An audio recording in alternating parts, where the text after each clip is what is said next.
అసలు పూరి జగన్నాథ స్వామి రథయాత్ర ప్రతి సంవత్సరం ఎందుకు చేస్తారు మీకు తెలుసా?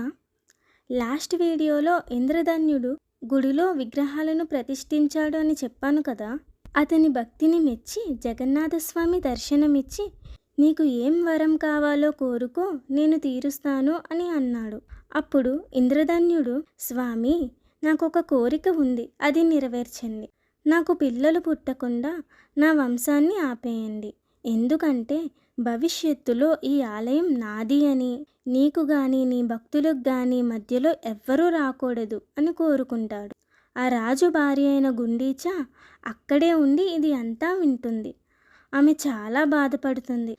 జగన్నాథుడి దగ్గరికి వెళ్ళి, తండ్రి నాకు ఇంక పిల్లలు పుట్టే భాగ్యం లేదా అని బాధపడుతుంది.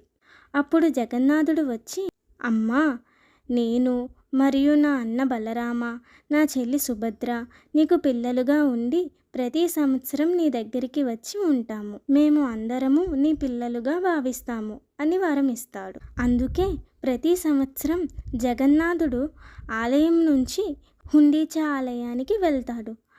ఆమె చేసినవి అన్నీ తిని ఆమెను సంతోషపరిచి మళ్ళీ తిరిగి ఆలయానికి వచ్చేస్తాడు. అందుకే ప్రతి సంవత్సరం జగన్నాథుడి రథయాత్ర అనేది జరుగుతుంది. మీకు జగన్నాథ స్వామి అంటే ఇష్టమేనా? అయితే జై జగన్నాథ అని కామెంట్ చేయండి. Follow learning loops.